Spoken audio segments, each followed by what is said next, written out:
10 లక్షల రిటైర్మెంట్ బెనిఫిట్తో పాటు 100% gross salary ఇవ్వాలని డిమాండ్ చేస్తూ 2వ ఏఎన్ఎంలో ఏఐటియుసి ఆధ్వర్యంలో నల్గొండ జిల్లా వైద్యాధికారి కార్యాలయం ఎదుట చేపట్టిన ధర్నాకు ఏఐటియుసి జిల్లా ప్రధాన కార్యదర్శి పల్లా దేవేందర్ రెడ్డి ముఖ్య అతిథిగా పాల్గొని ప్రసంగించారు. 10 లక్షల రిటైర్మెంట్ బెనిఫిట్తో పాటు 100% గ్రాస్ శాలరీ ఇవ్వాలని డిమాండ్ చేస్తూ 2వ ఏఎన్ఎంలు ఏఐటియుసి ఆధ్వర్యంలో నల్గొండ జిల్లా వైద్యాధికారి కార్యాలయం ఎదుట చేపట్టిన ధర్నాకు ఏఐటియుసి జిల్లా ప్రధాన కార్యదర్శి పల్లా దేవేందర్ రెడ్డి ముఖ్య అతిథిగా పాల్గొని ప్రసంగించారు.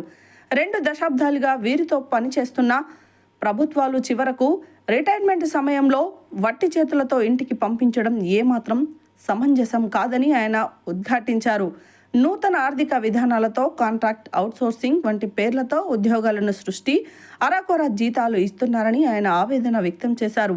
ఒకవైపు ఉద్యోగాన్ని వదులుకోలేక మరోవైపు చాలీచాలని జీతాలతో కుటుంబాన్ని పోషించుకోలేక కాంట్రాక్ట్ అవుట్సోర్సింగ్ ఉద్యోగులు ప్రత్యక్ష నరకాన్ని అనుభవిస్తున్నారని ఆయన ఆవేదన వ్యక్తం చేశారు.